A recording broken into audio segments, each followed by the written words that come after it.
yantin kulanhwe adia parliament for pen boy yantin kulanhwe woman ni kan ku first one na wo papa Ghana for chow woman sam ma second one ba ko mo ba ko ni asem bro ne asem hono ye na wo beko na so dem adwamanfo nko ada be ko awrade didie no eno bo say Yesu aboka adedi obi ama so dada no jeje me kasa ne say obi kasa obi nim Nyankopon a na wo nim ni nua sika de na osofo dis kan ye kade ba na odi so we osofo a wo dis kan ye dey suro osofo na me suro odifo no kwan be ada na me beto wo preach na wo pese balance meka na kora kire wo pa me free wa ko odifo onye sika ni bere no won hye nkom misesika won ton anante wayere ne woni na so dem won nwale ma so wo yare sabia wo de mani pa na kakra wetimi de aboa no wo de aboa enye force se chinchina na wo twa brembo da tuni pa no so asafo no ye wo dia but Kristo nya nipa dia difo no ye ni brebrefo nya ebinum ye difo no ye ni brebrefo ebinum ye me yi pastor na me yi odifo mo nyina ye ni brebrefo including the church in this Ghana. They are so wicked and too wicked because of the job.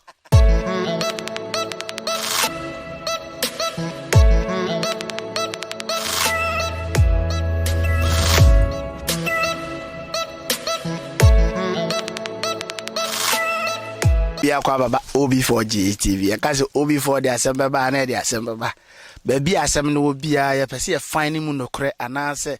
yekọ ne yekọ pa adwenkyere free mpanifo ho a na wase ye donsu kokọ baby ya pese nya emu sayi no ende ya wurawura ma ye ba ye behwe papa ye bre papa ye tinia ne se wo na hwedifo kese pa hwedifo ne be wura ma ne izo hwedifo no ye beduru ha ya be hunu se fish pond shem se niam bebre na oye jack of all trade na oye industrial person na enen komo no baby e be bobo no mo me nkone koje commercial break da bia me ka se the proud sponsor of OB4 GTV ba he ba no mpe ba nka se ba do mpe na buse den kra ko ba he ba na bibia be fine papa me chiao Joshua mia are na se woni aye bokoi hira ho adia na ama awre ho awusu show ma me free mu a na me hira ho adentia na so ba ya ho adwuma me ye won se won na mo pa adwuma na so boafo ni ho yes me ye nya me adwuma wie na wasa ba sha hwedifo me am kro ya me sa fish pond na me ye me koton na mbegu mu kra no me nya fish na aduane mfili omu da the local food ya na the fili omu na be de na se abrabo amebo se manya boafo abede na yi asama me papa ka ne chese ohia mmoa nti se obi wo mmoa obetima boa na obi kan ye o se honam pa adwuma nanso ebi na eni ho obi wo ha o mpa adwuma ne nye on confanity kura ankoye bi be we die me ba ha me hunu se mpuntudwuma bebre wo ha wo de na ho de ne na aye nanso ene aban kura president Mr. President wo say one district one factory se wo boa even me brother kura na more support na I think say obetima recruiting ni pa bebre am mo so aboa ma adwuma na oye o niam bebre ye o onimde wo nurom wo afuom niam ni bebre bet uhu ni sa no o niam bebre a obetim de aboa o man Ghana na mesre se obi o mo bia no so mo hesitate se mo beboa no o number ka betim the number na to dwa se obi o mo bi na se obesane mo ba mo ni bia na se o ene e bia na nko de beboa na nko o de asiso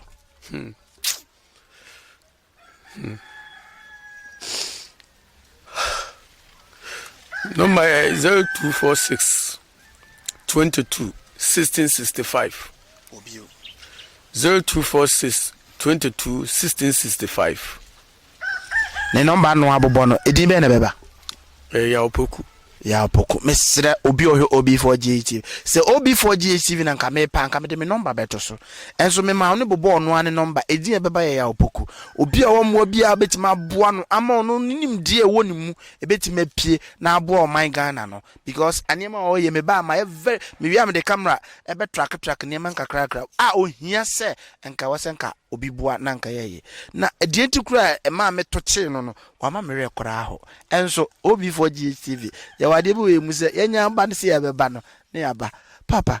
Minim say a reverend minister because me buy Bible kuta de bia wo ofuo mu wo hinu na wo kanya mesem. Oh yeah, and nesu say Akwankyere isu adoso. Nti de na aka fam because Akwankyere oh yes we ko biara obi yire. Oh yes we de say akwa wo obi aso. Oh yes sofu we ko yese. E de na wo ka fa ho. Na de na ekoso. De me ka fa ho no say nkani kwan say sa de ne ba. Na me no ya na bebre na eka say aban. Me ni aban nya ni tweka. Sa aban e wo mo bi de beboa. Obetimi aboa na famodie. But the titru pa no Ghana yi edi agina sofo so. Ghana yi edi agina sofo so. Na wo kana ko bo asore bi din a. Yes ade na wo kan abo sa asore ne din because say asore no. Ena Nyankopon so wo de be page Ghana. The Church of Pentecost. Yes. The Church of Pentecost na Nyankopon say wo de be page Ghana. Nyankopon lift asore free somewhere. Zero and at the 90%. So we are cry what the Church of Pentecost are. And come here, me says, oh, chemu or how much chemu by me and sa Pentecost won't be. I can say to a ban from my president. Obe lucy totally. The embassy says Pentecost for pan. Then no bet me a casum say, o my baby Ghana hada. Jebe pan a Pentecost nipa or a pastor. Pastor Opoku nyina otwam e wontumi otwam ansa na foforo ya osa ba ya a apostle ya ye misa se enimonyam ade ben pa na se ade titiri we pa na de besi obo ka se o matumi aye bia de ma friend say Ghana o man Ghana de ma krono adoso dwaman adoso de ma azan adoso nyina no the Church of Pentecost Roman Methodist Assemblies and sorry nkase ni mo kasa ni petie me da D4 no de ana me fo mo nya asem because the D4 me abosonsomfo o mo nkanya me som o mo se nyom nyina o ebinom o mo nyina abosonsomfo adentia because o say sikani brete sa abosonsom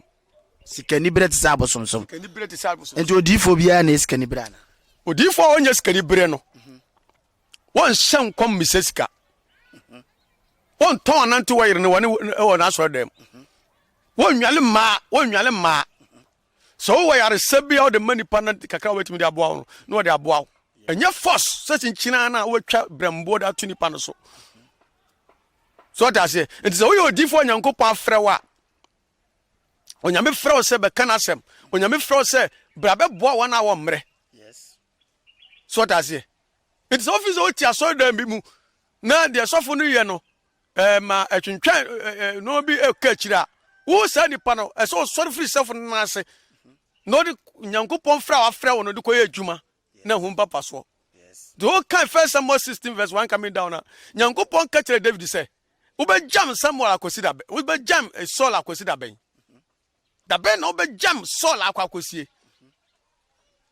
na se ne Nyankopon be so ka kire David say on free Saul na asi wo bibi ye e chen Saul Saul fa David say o ma me som no ba som na David be som no na nyina na wonpe na ahunfin ni brebere ene was Saul so Nyankopon na na fresh David catched enkosi da ben ene obetena Saul na nsi akosi osuma Samuel so mama mi ona men kan kiro o hwe Bible kuta na nya Bible keto kakra kapa ni frɛ ni kura be hu no kan First Samuel 16. What's the running a couple catch Samuel say? Uba jam Saul akosi da ben. Na me de ma pono say oni me hini wa Israel. Odifo bi wo ho a Nyankopon apono se ma ni na sore o man kana sem kura. Ba nam say ya honam fam no ntino. Wo da so ye sofo utin nase ye den. Den na utin nase ye den. Ha? Na Samuel obi a osom no ye sofo pa. Nanso no ma no ye na nkwasasem adwama mo ne no ma ne man fa nyame som kwa so nanso na Samuel da so te sa papa ne na ase ena Nyankopon ka chen se wote Samuel wote wo ye den da ben da na obejam Saul akwakosi na me de ma pono se o ma nimi so me o ma nimi hene Saul ma nimi hene enti na so fo difo And also for Kasakasia, whom we deal Bible Makasaka nyina no. Bebre wo ha Nyankopɔ apo mu sɛ momunya asɔfo.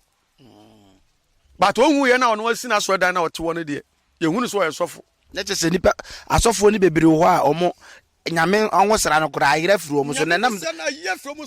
sɛ aso dan na ɔwɔ ni nkwanti na ɔto. Free Rade so can Ezekiel 14 verse 1 coming down. Ezekiel 14 verse 1 coming down. Ɔmo free Rade. Na mo de ɔmo free no no yɛ bonsam Satan himself. And ɔmo free no. Bonsam Ezekiel 13, Ezekiel 14 verse 1 coming down. Mama nka on mo ntiro. Kai ma me na ehia pa. Bible no so de so kama. So nsɛm bia wo pɛ bia bi wom. We adesua de pa.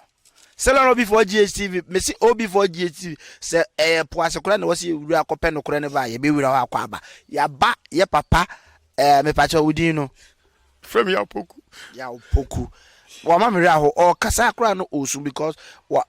me ria kora ho. Me nyame me ye de ntina me so.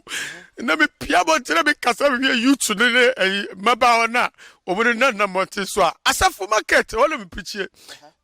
Papa, akura 9 years no boy jama ade body bed why. Papa, akura 9 years no boy jama. Ah, asofo nyina ade da, asofo nyina kom. Why the Christian Council? They are so bad people, so greedy. Eti mo dia se Christian Council ma. Eti omo kom na omo de kasi twem no to mu se. And omo enkoye magana na. That's a Christian Council omo da. Omo nya papa. Omo nya papa. Menga so omo da omo ya wicked. Go to their house. They have many cars in the house. Cars akase. Ejapadi akase bi dan. That's a church no omo da ye business. Church no aye omo prosperity a. Omo de killing the persons. Edi fo nkwasa sema omo ye nyina no tiri Christian Council omo ni kromu a. Jeje me kasa ne se. Obi kasa obi nim Nyankopon a. Na wonim ni nua. Obi nim nyame a wonim ni nua. Obi ahunu Nyankopon ne nua no ohunu. Sika de na osofo di scan ye. Sika de ba na odi so we osofo a wo di scan ye dey. Uba ye me preachi. Enya nwura na mete. Wa na ma me sika didie. Enya ahwedi akakra metwa makokoton na me de bombra. Me ye fish pond manya obi sponsor me say me mfa hwe me muana nka ohani wa bi ba. Na nka wa besifa bi akoton anya sika. Bi say don kan wori am no ne nkola no so dodo say na wa adwuma ye. Ta hwede ekura so de ebi nhye da nyini yo na se be de watwa na bebe na me ya fish pond matwa bebe na gu na bebe na nso amanfo nam se aha ben krom nti bebe na atwa mebe no matwa we sofo minti mi modua minti mi nkasa no matwa akwakowe so free kwam wa bounce so ma wi gu goza nti na kasa honam pa adwuma church members bebe na anya adwuma mbeye ase wo ya ase yawde bi wo yawde na wam mu ni se me suma Ghana me Ghana there me debi am come the church of Pentecost wo adwuma ye Jaja me say the church of Pentecost wo adwuma say o me kra pa wo Ghana ha say so yi church of Pentecost a Roman and dem am akeka ho Nyankopon be bi sampanimfo no bi ni mu a te say o kwa asoro Sunday a sika the church of Pentecost be je free nsem that's a very Sunday no about me ntase obi asada but ye de akoma pa de yi edema e de ba ne ye hunu say asoro no etimi yebo o members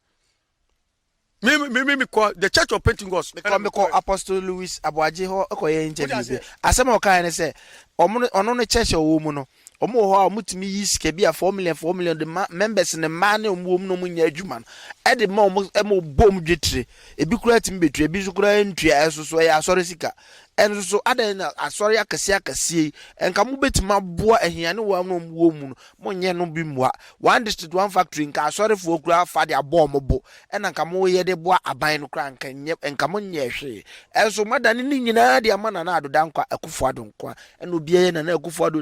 ado eni ba ko pe ehwe tuo ma ba ko bo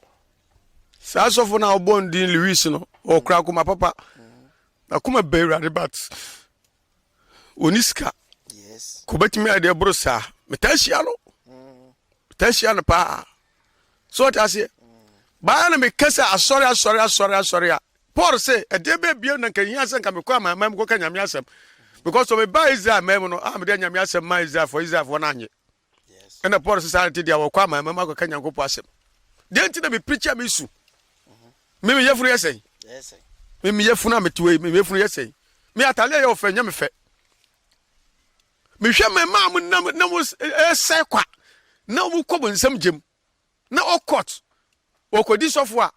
nam se wo tena so dem hu se sofo wo gi collection on fanya hwe no reto cash ntino wono nso sa kyerɛ na se onu kɔgyina baabi na wo preach a esika na ɔhwɛ so nso be kwa to card akosi ne fie na one ne mpenafo enjoy the heart of the God no nyame adwen pa no eni na komam 1 John 4 verse 1 coming down wasi so obi ka so onim Nyankopɔn a na ɔdɔ kase party ni mu ɔdɔ ne nua 11 se ehuru Nyankopɔn pɛn na se ɛdɔ ɛho ho a na se ya jedi se Nyankopɔn apa no ma yɛ ɔdɔ no ama yɛ Nyankopɔn tie mu se nyame wo ti obi mu a wo huru nipa mɔbɔ se nyame wo ti obi mu a se come nipa na want me san wo nkɔ me who ehumobro ho bi wo mu I say what because like who feel the pain of country Ghana because as my okay won come ma ho who come the whole nation Isaiah says come woni so ni tachira ma nkemesu ama me man identia me yenipa nyame bo me se Nyankopɔn akoa me preach nkyere odwan da nipa na me preach che so e womenya nkwaje e de nkyere me ron ho because of say me man call say yes me man call say yeah me man start here omo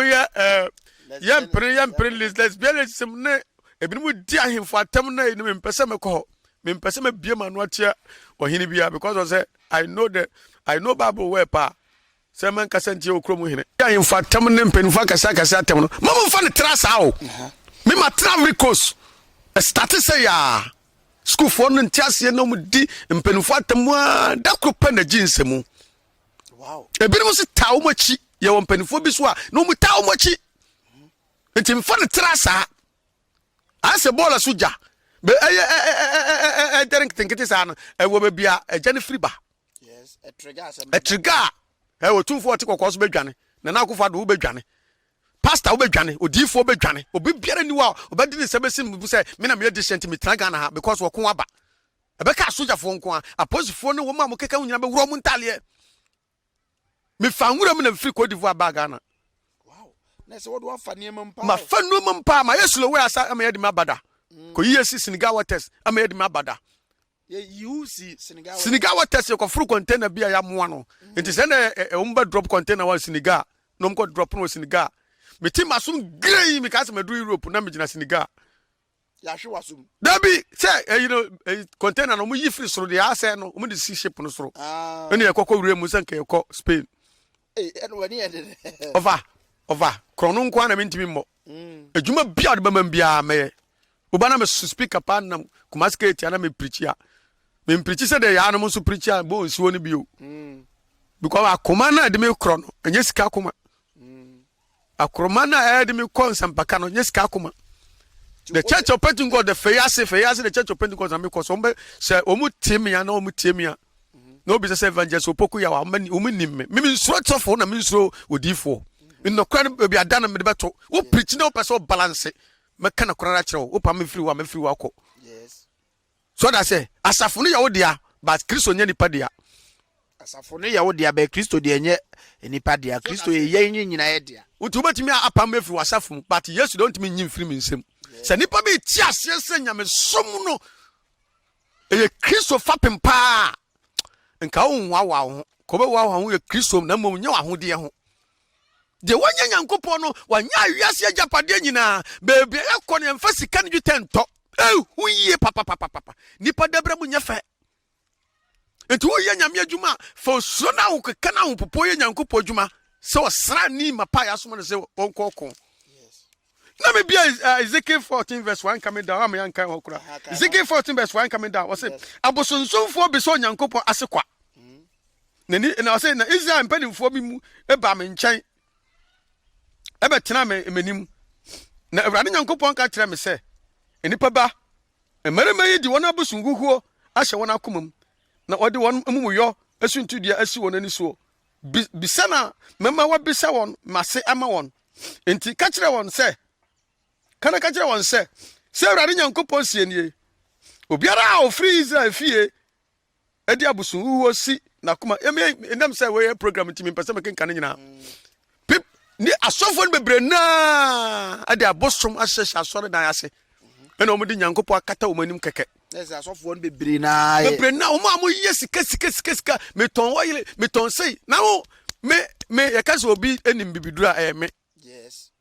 ma yɛ bibiduro bi be 5 years ni mentimi register ma yɛ bibia aka sɛ me de kɔ test me nya sika ma obi mua me me fa nkɔ test enso ahemfo bɛgye akomayɛle eduro ahemfo bɛgye stomach ulcer ahemfo bɛgye asɔfo bɛgye Pastor Luis de obisa na obɛka kyerɛw wan ni pa oyɛ kristoni wan ni pa odwini ni pa ho wan ni pa obetimi aboa ni nua adwini pa wo ne tirimu a ɛbɛma o man anya nkɔsoɔ akufo do is just one person want me na ni saba akuntimi nkata nyankopɔ ni o adwini pa wo ne tirimu pɛ sɛ ɔyɛ nanso wan na bɛboa no ministers ya muti parliament wan di na kuma pa siwo party sɛ Mandela one day nye sikanti na okoya o man Ghana ti na okoya ha enti o man Ghana mo be jaja ne say ya mamrofo na be fa o man yedi okunsi wa ha mmofo ba fa o man yedi Iraq okunsi wo America for kwatena o get to be 25 years uni ndo mo nya free wo patron ti the same thing no me no Libya Ghana ha patron wa ha upa mabroni mbe ro man just 2 years na hwe ade dem fa so be fa free Ghana ha ye fi say bibi ntimi sia ye fi say asasi be Ghana ha no ma wa asa Ghana ha se bibi ntimi sia na say difo your master te dia Akwankyere wo ho na obi dware obi yere wo ho na obi say je say auto ayere be 3 billion 3 million 4 million 10 million apple back obi to be 5 million ye ntimi ka say a Christian council they are so wicked and devil no say wo mu na sa asem ke say jama wo mu Christian council nya ban na baba ka say last be who bisa me interview me because say dan paranye na djuma no esofudie djuma aban dia man no so ntima mo hana adwen so ta se Christian council wo muti wire den me say ota ben no no wo ma keka ka ho ene ayi akwaya me say ni timu den wo muti wire den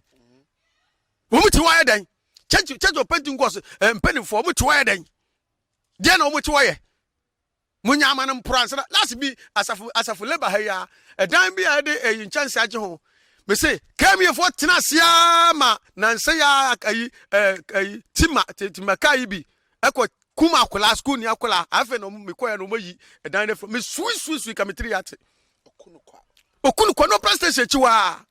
na te creator be yam obi ba afa no meko enti die be na mudi moni hu a enti baye be na wo mu a enti bibi e wo ho a mu hunu This moja hwegu big board bebrebe ena ni brebre from the sisika kwam ena bia di be 1000 years come here ni twam otu se big board from afa be ku ni panso twam na esiwo enti me wura bia ebi se company one cry ebi se ye new dia eni ya friend say money phone kula nkitinkitinkitinkitin money phone kula nkitinkitinkitinkitin obebre na beda na kromfo Ghana ha akunkunkun yama akunkunkun yama hardened criminals omo ye hardened criminals because omo ni tema me wo Cote d'Ivoire Cote d'Ivoire man pani boda wuro ma mo de te creator swa omo nyina de kogu omo man je be na omo ti waye na omo be fa the whole Kumasi the whole nkran we nkran be 1000 traffic light biase akwa wo be nyini onko school on to kasa on fa onya hwe woni tema cause you know ma be free krom no na adwene ye different enti so onyini kakra wa Ghana ha de na obeye enti ye wompanifo wa Ghana ha ye MPs wa Ghana ha no mo ko parliament ana ye was samre ma wa Ghana ha no ehun zo no mo ko parliament womu ti se asisapa na no ma grow NDC MPP no womu ye sisapa ba ko ya no ma na ba ko ye sisapa we chi ni nyanko wi a na we guru ni nyanko ho krokro that tears make more freedom wow womu ye se nkura mu ye dot like say ya sachira nso ye sachira womu ye se Ghana D4 trofo no atiabo ye ntim kula nhwe adia parliament for boy ntim kula nhwe woman ni kan ku first one yes no mo papa Ghana for acho woman sam ma second one ba ko mo ba ko ni ase ma bro ne ase hunu ye yes 11 na ede ba no NDC anyi ntum nti say speaker no o sorry free bedwam ni ede MPP ni betra ase na MPs ni mu che na limit sere ba ya anyi ntum NDC MPP ni team ha no won't mean ka say ha no say yanyi ntum na so wa ban mu ntino na ono so kwatikwan bi adwane free parliament na say ndis for no omu ye pa na say amaso ye MP for bi ho asade we be omu mpre so yes eso ntimi nka not a spectator na ye president wona aka o say let's be a patriotic citizen, not spectators. Na adi amabetina amuye. What they go back to difu atrofo ye and come share ya. The parliament order until me person me. What they kwa anu akoto to bomb na fede asama. No me koye. Ha me kasa me tro. Sa ban pass wo ya ban person Ghana kwaso a. Your friend say one man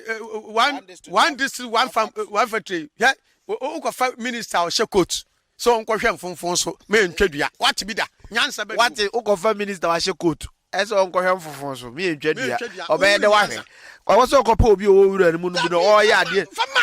ayinfo na wo ne kromo na office bi anua ho na mpese obi kwa kotwa no fa ayinfo omo fasefo wo ha omo mema wo kromo ha yebeti ohini beti maka se otufo beti maka se fe yase kwa ye we mo obi anko da what jai or hini no ho or hini I for never no more what jai hini no ho what I call minister that ben over ro court net agu ho na wa kom funfun wa kwa say ebudua na say emudua nti say adifo atrofo ya o mo hye nkom ro nkofo dresi e de asem na wa ka kire o adifo atrofo no the bible mu no de nti na me kan be Ezekiel 14 verse 1 coming down and all kan Ezekiel 13 17 so a wo se Nyankopon say adifo no me ma penisa if say pano afunu ma binti ena me ma so penisa opempam tale hyehye wo nse na duku akese no promise on anointing we na ade nyina no eye de ombedie oman man kwam di wo mu ena adifo so ye ni birebrefo yes so ta senka ebinum ye ni birebrefo adifo no ye ni birebrefo nya ebinum ye adifo no ye ni birebrefo ebinum ye me yi pastor na me yi odifo o mu nyina ye ni birebrefo including the church in this Ghana. They are so wicked and too wicked because because me tell okun si o ma bia mu a asori mrafo do asori Roman asori ba sa o man mu a na say o mrafo nsem a ne ye Tom Brown me bisa ne to Tom Brown ne to hit identity na sankrofo no sponsor sa no man free Roman school they na ska no omoji na aban ho omoji yankra be ska sabe no yenko school free wo fra ban ka ne yenko no free na mrafo mo hwe adenti na big di Ghana fo nsem a yentimi hwe so na ya ton ya ton Tom Brown nyina mosquito net kura na band ba na ya de yakoton kwale so ni munyansa wo man we ye be wu yen mra chense ye be free asase we podcast sa ye dwi sa ntuma dance as we go a ye want ntuma dan bi wa be siri wo soro wo mu da ene de ya mfa nse na siye ene na din da so nti Kristo ni o ye sofo pa nti woni da so pa ye heaven no be call sofo fie 1,000 car na siwo houses be 1,000 or houses 1,000 what me worry punching goes need to be worry Jan yere so ko wale obafro what is the wicked person what the dirty pastors na sorry who your pastor no so bia ware Jan ne yere na akokko o sa ware ni pafro na sa ko ne yere ho ade amano the church of Pentecost na ntesa makeo time say no adane twetwamenefo the church of Pentecost are shase church of Pentecost are pro but ade na what tackle Pentecost kwa churches ni nyina mama so wo vision asori Nyankopon sa waso asori anka be move Ghana asori anka be ye be yi president afrim asori akukudamfo wom asori a okabia ye tie ye church of Pentecost atwe wow me wo vision eye me nkasa kwa because adifo bebre na obebusa na se no ube read na se nya no free Pentecost mu na pastors minimum asofo bebre a on free Pentecost o ma che o mu nso la agina what ase but wo free Pentecost na wo say Pentecost for any bebre no wo free mu ko che wasore no wo polish no wo nso le ma no mo adwuma ye wo nso le ma mo adwuma ye ena wo bekọ na so dem adwamanfo nko ada bekọ awrade didie no ena obo say Yesu aboka eda mo go awrade didie mo say Yesu aboka obi ama so dada no nipa kakra bi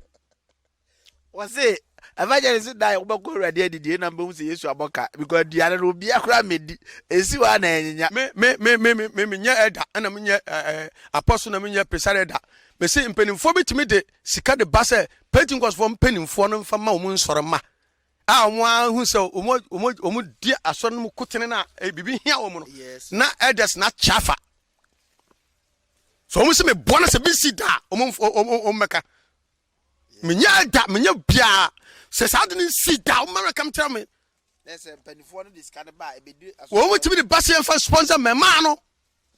no matna so eni brebre krono nyankopon ma krada dwetsen kan tetena kan bohu enti na eda wonam ha na yade aka no stomach was aka no owu na pressure aka no owu edes ni wu rough because of jane edes they are sleeping tablets no e hohum sleeping tablets o di bone transfer mu ana nyankopon de na ho atoso mini communion no kwa nso nka na kore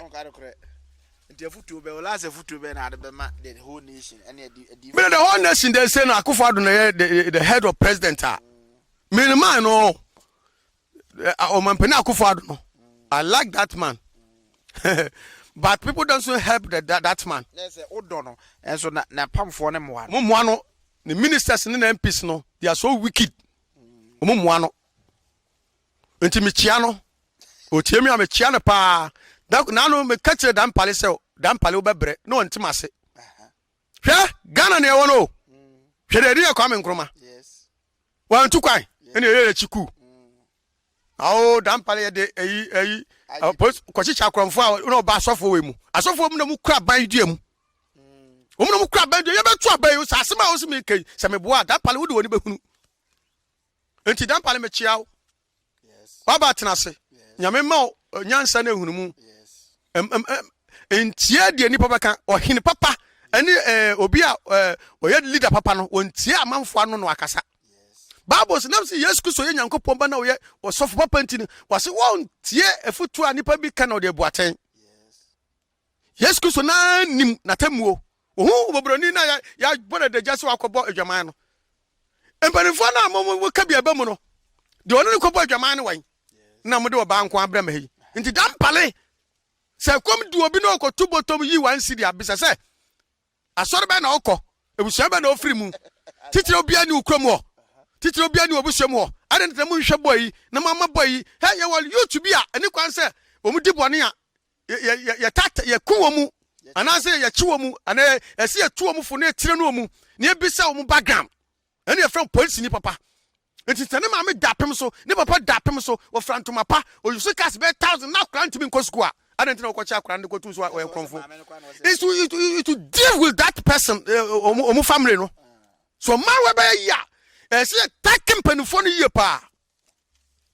okay asema na evangelist kano say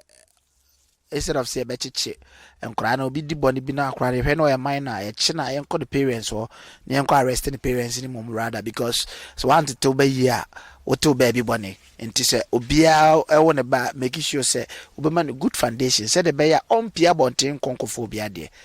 ene aha na ye de dwumadie ni be ko na wie evangelist aboy word bebre wa kire ya kwankire no kukuhwe ase ne bebre no aso kristoni so mo ni da ho na ni mebi wo ha omfa ho nkonkoshim akwankyere basa no munjai na egu nyame ho fi dasene obete enka the name still remain obofo bye bye.